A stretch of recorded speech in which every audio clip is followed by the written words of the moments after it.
Empezamos así esta entrevista. Bueno, Buenas noches, buenas tardes acá. ¿Cómo estás? Buenas tardes para vos y buenas noches para mí. Te cuento cómo empecé esto. En realidad yo desde que nací, hace más de 80 años, siempre estuve en contra de la guerra. Primero por lo que oía a través de mi familia y de compañeros de escuela, de los padres o abuelos de los compañeros de escuela, que todos vinieron de Europa y todos escapándose de las guerras. Entonces, siempre oí cosas feas de la guerra. Y cuando ya de grande me di cuenta que había que hacer algo para terminar con lo que yo llamo un cáncer de la sociedad, de la humanidad. Entonces me uní a varios grupos, uno a la vez, de grupos pacifistas y que defendían los derechos humanos y que querían el fin de las guerras. Pero nunca encontré, yo veía que las guerras seguían ocurriendo por todo el mundo y a veces enormes guerras, y me di cuenta que en realidad era imposible para los gobiernos construir un mundo de paz cuando al mismo tiempo tenían que mantener una industria militar y tener ejércitos y enseñarle a los jóvenes a matar, y tenían ellos el derecho a mandarlos cuando ellos negociaban una guerra con otro país, tenían el derecho a mandar a estos jóvenes a matar y a morir. Los que mataban no era porque querían matar, en realidad estaban defendiendo su propia vida, porque sabían que del otro lado estaba un soldado que tenía órdenes de matarlo a él. Entonces, antes de que lo maten a él mataba, pero era en realidad una autodefensa más que otra cosa. Entonces, cuando me di cuenta de que era así, busqué alguna organización que estuviese luchando por ese fin de la violencia oficial, y no encontré. Entonces decidí formar mi propio movimiento, y por suerte tengo una gran amiga y colega que conozco desde hace muchos años, que es la pianista Marta Angelich, que justamente esta noche está tocando en el Teatro Colón. Hizo un festival de varias semanas de gran éxito, y bueno, ella es la presidenta honoraria de mi fundación. Ella es embajadora para la paz de Hiroshima y Nagasaki, que justamente está en estos días recordando mucho el desastre, ese genocidio cometido por Estados Unidos en 1945 con las bombas nucleares, las bombas atómicas. Y bueno, a partir de ese momento estoy haciendo conferencias, ya las hice en varios países. Tengo gente en el mundo entero que está muy entusiasmada con la idea esta, porque están en África, en Israel, en Palestina, en Kashmir, ahora en Ucrania y Rusia. Hay muchísima gente que están todos desesperados porque termine, y sobre todo los que están cerca digamos, de donde se toman las decisiones, saben muy bien que es todo un negocio, y por eso saben que la única forma de terminar eso es terminar con ese negocio. Yo siempre, como músico, siempre hago la comparación con la música, con el negocio de los instrumentos musicales, que si queremos que un gobierno permita la fabricación y venta de instrumentos, queremos que el gobierno aprueben los conservatorios de música, donde se enseña, que aprueben la formación de orquestas, que yo digo es como si fuese un ejército, pero en lugar de para matar es para hacer música. Que aprueben la grabación de discos y la venta de discos, que aprueben la transmisión de música por la radio, que aprueben todo eso, pero después que hagan todo lo necesario para prohibir la música, para que la música no exista. Eso sería un absurdo, una contradicción total. Yo lo comparo con, digo, es lo mismo que decirle a una persona que quiere adelgazar, que si está comiendo medio kilo de queso por día, que con eso no va a adelgazar, que tiene que comer 3 kilos de queso por día, entonces sí va a adelgazar. Y es decir, es una cosa totalmente ilógica. Y más violencia hay, más armas se les da a la gente, a los países. Permitime hacer ahí una pausa porque lo hemos conversado en otra oportunidad acerca del presupuesto. Vos tenés bien claro el presupuesto que los gobiernos asignan a la compra de armamento va en aumento y supera con Bien. creces al de la educación, la salud, etc. ¿Podés referirnos? Exacto. Es porque cada vez también fabricamos más armas. Y como hay que venderlas, porque hay que pagarle a los empleados sus sueldos, si no se venden, el dueño de la fábrica se va a la bancarrota, o le hacen un juicio a los empleados y no les paga el sueldo. Entonces, no hay más remedio que venderlos. Para eso se hacen unas ferias en varios países del mundo, ferias anuales o cada 2 años, cada 3 años, donde van todos los países del mundo, son ferias internacionales, a exponer sus productos y a tratar de venderlos. Y hay naturalmente muchísima corrupción porque como hay tanta competencia, entonces los fabricantes se la pasan todo el tiempo pagando lo que en forma vulgar se dice coimas a los posibles compradores y para que compren su producto y no el del rival. Y eso es lo que también bueno, no voy a contar todo, es complicadísimo, pero lo que quiero decir es que las guerras no son un accidente y están todas planeadas, los militares no improvisan.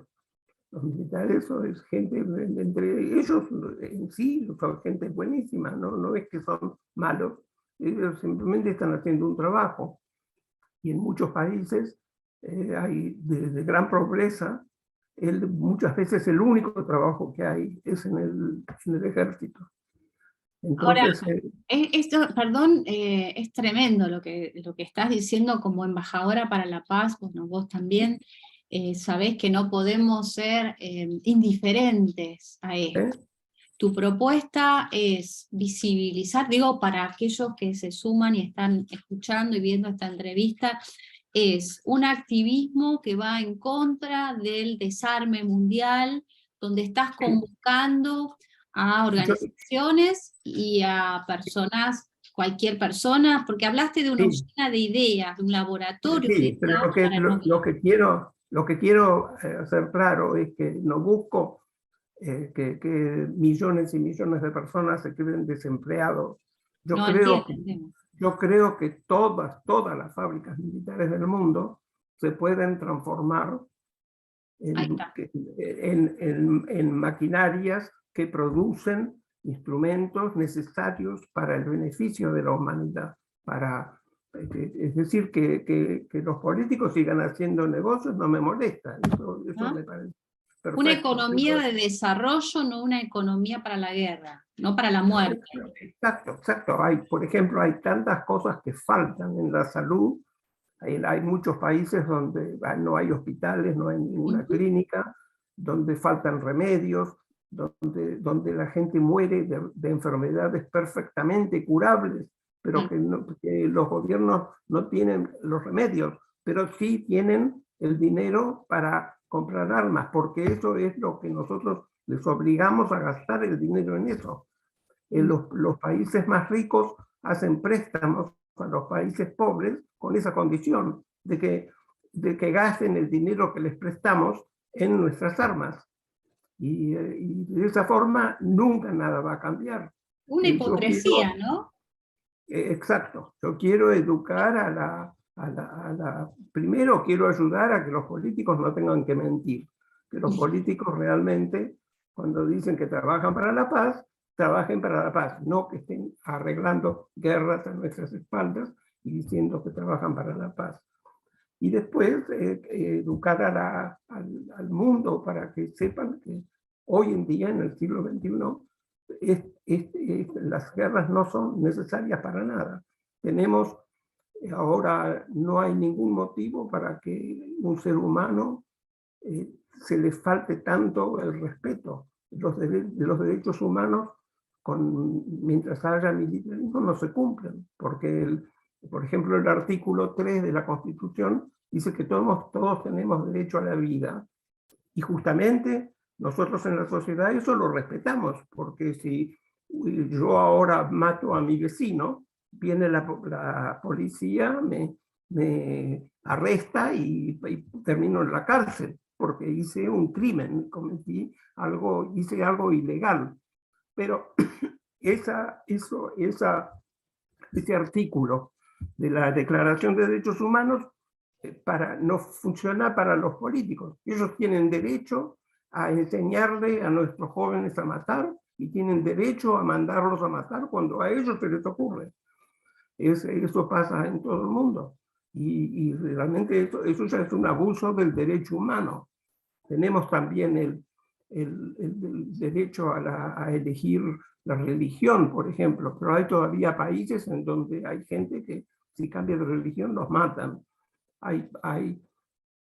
Tenemos, por ejemplo, un derecho humano a la educación, pero hay países con un enorme porcentaje de analfabetos, y no porque sean estúpidos, es porque no tienen escuelas y porque no tienen quien les enseñe.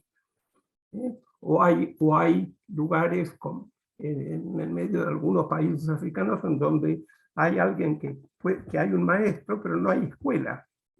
Entonces, ese maestro de buena voluntad se sienta debajo de un árbol con unos chicos, les enseña a leer y a escribir. Pero hay escuelas hay lugares donde hay escuelas, pero no hay ni siquiera lápices, ni pizarrones, ni nada, ni cuadernos, nada. Hay hospitales en donde la gente muere porque el mismo hospital no tiene lo necesario para cuidarlo. Hace poco vi un video de un hospital en Uganda en donde los enfermos que estaban ahí, que querían tomar agua, tenían que pedirle a parientes o amigos que les traigan un frasquito de agua, porque el hospital no tenía agua para darles.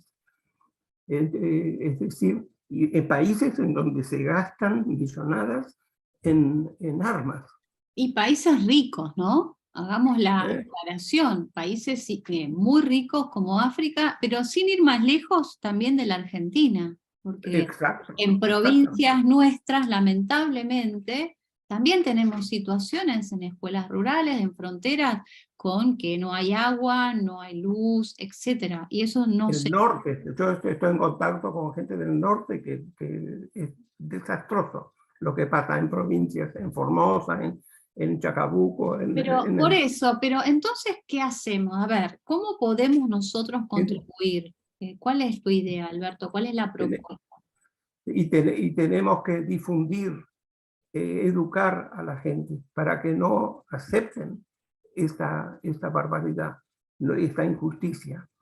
Por ejemplo, los padres tienen que saber que esto de dar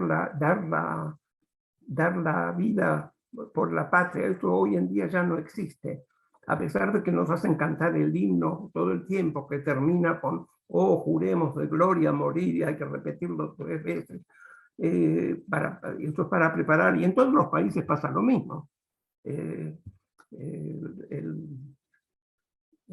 la marsellesa, la famosa marsellesa, eso, todos los himnos están hechos para que la gente sienta que tiene que dar la vida por su país. Y de esa forma nunca, nunca, nunca vamos a cambiar. Mientras se siga dando esa educación, mientras se siga educando a la gente a admirar a los grandes asesinos de nuestra historia, que los llamamos héroes, son nuestros próceres, les hacemos marchas en honor de ellos, ponemos nombres a edificios, a calles, les hacemos a veces días especiales dedicados a ellos, y eso no puede ser, porque mientras educamos a los chicos de esa forma, nunca, nunca, nunca va a haber paz, porque si los gobiernos necesitan de gente ignorante, necesitan de gente que les crea que una guerra es necesaria, nada más. Pero hay que poner otros modelos, ¿no? Otros liderazgos, otros modelos. Hay maestros, científicos, médicos, artistas, que son modelos inspiradores, ¿no? Porque como bien decís, es verdad, siempre se nos educó de esa manera. Yo creo que es todo un tema que viene desde hace muchos años, y te diría hasta fuera, ¿no? de la voluntad de los que gobiernan. Digamos, esto también para mí es como que viene de afuera, ¿no? Como un plan estratégico, es mi idea, pues la puedes compartir o no, de romper justamente esos ideales, esos de gente común, sencilla, pero muy, muy, muy poderosa, digamos, en su influencia, y reemplazarlos por esos modelos de militarismo o de extremismos que no conducen a nada. Pero permitime hacer una comparación. Yo cuando era muy pequeña, y creo que también hablamos de esto, cuando hacía ballet, tuve también algunas clases de música, y me enseñaron que el silencio ocupa lugar. Claro, el silencio es parte de la música. Es parte de pero el silencio en la métrica ocupa lugar. Sí. Entonces, Sí. voy a hacer una comparación, ¿no? De lo que significa y la propuesta, de que si seguimos en silencio, ese silencio se ocupa, un espacio que no se ocupa es ocupado por otro, no es Claro. etéreo, digamos, se ocupa. Entonces, en la medida que nosotros no ocupemos ese espacio con una voz, con una idea, con una propuesta, van a seguir existiendo esos modelos. Corregime, es un poco así lo que vos proponés, porque quiero volver al Congreso, que es importante, que Claro, el sí, gobierno. pero es Vamos algo a, así, vamos algo a así, ocuparlo. es algo así, pero más, es un silencio muy, digamos, sería un silencio permanente, porque lo que yo quiero es justamente silenciar las armas. Por eso. Pero las armas no se pueden silenciar No, solamente, pero seguir fabricando. por eso, Porque, un silencio activo, digamos. Pero para claro, eso requerís. esto no, lo dijo el escritor Leo Tolstoy, lo dijo en un discurso en Suecia en 1906, 8 años antes de la Primera Guerra Mundial. Dijo: ¿qué es esta locura de estar fabricando tantas bombas y tantos cohetes y aviones de guerra y tanques y granadas y revólveres, ametralladoras? Dice, no vamos a tener más remedio que organizar una gran guerra internacional, porque dentro de unos meses van a estar las fábricas llenas hasta el techo de sus productos, y si no hacemos una gran guerra, se van todos a la bancarrota, y para el gobierno va a ser todo un desastre con todos estos desempleados. Y así fue, y así fue. Y luego dijeron, ya durante la Primera Guerra, decían, durante la misma guerra, decían, esta es la guerra para terminar con todas las guerras, diciendo que hay que aguantársela unos años, esto de matarse unos a otros, sin conocerse y sin tener nada uno contra otro, nada más que fue una pelea entre familias aristocráticas de esa época, nada más. Y con ese motivo se mataron 37 millones de personas. Y ellos decían, pues con esto vamos a terminar con todas las guerras. Pero apenas terminó, empezaron a fabricar una nueva generación de armas, más letales, más poderosas, para armar la Segunda Guerra Mundial. Hicieron una guerra civil, que yo tengo la correspondencia de cómo la arregló el gobierno británico con el egipcio, para hacer una guerra civil en Egipcio para terminar con todas las armas que les había quedado, que les había sobrado de la Primera Guerra, porque ya estaban haciendo nuevas armas para la Segunda Guerra. Y formaron, los países poderosos formaron un club que llamaban Liga de las Naciones. Y eso era supuestamente para velar de que no vuelva a haber una guerra. Pero en realidad lo que hicieron todos esos países poderosos fue armar la Segunda Guerra. Y a Hitler se lo usó para eso. Y todo, el Holocausto, todo se usó para eso, para la Segunda Guerra Mundial. Y ahora nuevamente, con Rusia. Y ahora están preparando la tercera, desde hace ya tiempo. Están desesperados, la industria militar desesperada, porque ya hace, cuando terminó la primera y la segunda pasaron 21 años, pero ahora ya pasaron más de 70. Y les parece que ya es demasiado esperar. Y no aprendimos nada, ¿no? Es por eso, yo escribí 2 libros y al empezar el libro digo eso, que los escribo con el sueño de poder evitar que nos impongan esta tercera guerra mundial, que están tratando de hacerla desde hace años, con el Medio Oriente, usando el Medio Oriente y usando ahora Ucrania y Rusia.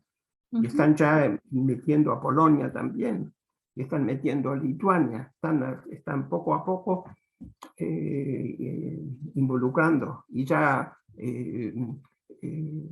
militarizaron Japón, que Japón después de la guerra no tuvo ejército durante años y años y años, ni siquiera tenían industria militar, y ahora ya están súper metidos en la industria y en los ejércitos. Realmente el mundo está en muy feo estado. Basta con abrir cualquier diario o leer las noticias en la televisión. No es que yo esté inventando nada.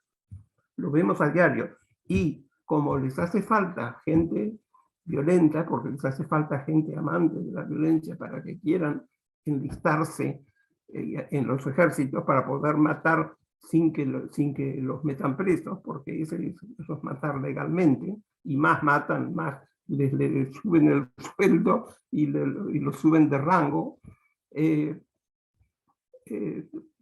Para eso tienen que hacer que haya juventud con amor por la violencia, y es por eso que hay muchos jóvenes no tienen paciencia de esperar hasta llegar a la edad militar y se ponen a hacer cosas feas en la sociedad.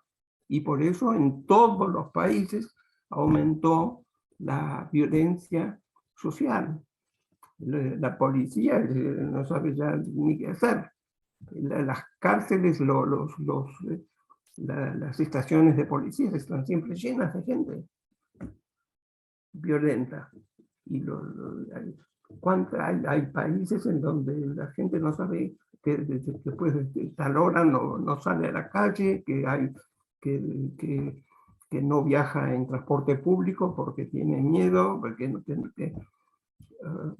que van todos solamente con tarjeta porque tiene miedo de que les roben si van con plata.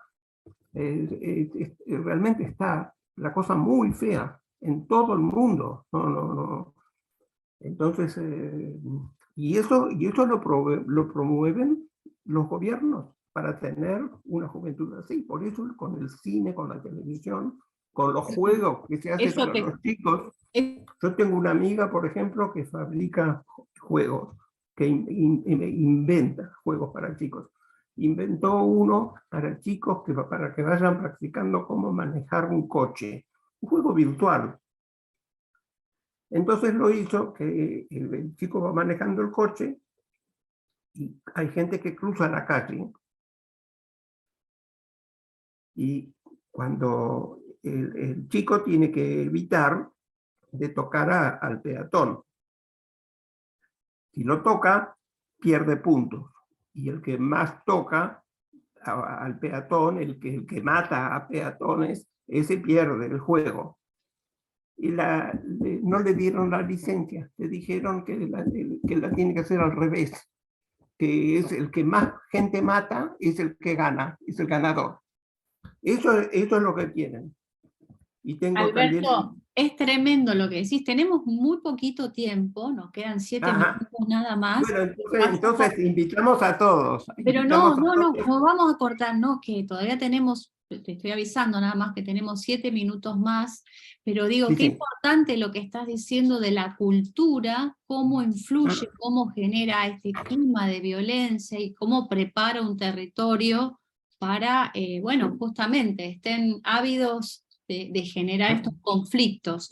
Ahora bien, es muy interesante eso para ver también en otra entrevista cómo la cultura, ya como dijiste, el cine, la televisión, los videojuegos, las redes sociales, están bombardeando con ideas, con estímulos que generan un estado de irritabilidad, de tensión, de ansiedad, pero también permitime decirlo, yo vivo con la música, vivo escuchando buenos sonidos, aquellas cosas que me hacen bien al alma, que me traen recuerdo. De hecho, una de las compañeras nuestras, directora de Acercando Naciones, que es cantante, ella utiliza la cantoterapia, Ofelia Botusansky, algunos la conocen como su nombre artístico, que es Ofelia Fernández. Ella utiliza la cantoterapia, toda una técnica para ayudar justamente a jóvenes y adultos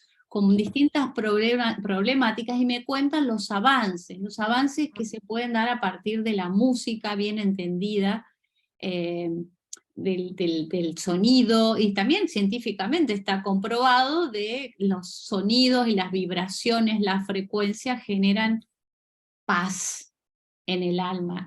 Por supuesto, es todo un trabajo para desarrollar. ¿Qué vamos a hacer en noviembre? Contanos, porque hasta ahora me Bueno, tuviste... es justamente explicar de que estas cosas maravillosas que acabas de describir, las hacen también los ejércitos. Y es eso, y ese es el problema, que los ejércitos son gente humana y gente sensible, gente buenísima, como todos, como todos. Y que esa gente también va a conciertos, va, tocan instrumentos, pintan, creo que te conté que hace poco un coro de la Fuerza Aérea de Estados Unidos se ganó un premio grande cantando, fantástico. Están durante el día aprendiendo a tirar bombas desde un avión y después, y cuando no, están cantando y cantan fantástico, con unas voces maravillosas. La iglesia militar en Madrid también está, tiene los soldados que están vestidos de iglesia, de monaguillos, y que cantan en las misas, fantástico. Y después a la tarde se visten de soldados y van a aprender a usar las ametralladoras. Eso hay que terminar con todo eso. Por Eso es eso es una que también... decisión política, ¿no? Obviamente, ellos responden, como bien dijiste al principio de la entrevista, son personas, obedecen órdenes y obedecen a órdenes que son decisiones políticas. Claro, exacto, exacto. Son Qué todas bueno que lo decisiones aclaremos, políticas. porque no es que uno está en Claro, contra de, no, está en contra de las malas decisiones exacto, políticas, no de las exacto. Yo personas. hablé aquí en Inglaterra con muchos soldados que estuvieron en Irak cuando Tony Blair decidió unirse a Bush para invadir Irak. Y ellos ni siquiera sabían a dónde iban, ni siquiera sabían dónde, si yo les mostraba un mapa y les decía que me muestren dónde está Irak, no sabían. Ellos realmente los metieron en un avión, los mandaron y les dan órdenes de hacer esto y hay que hacerlo.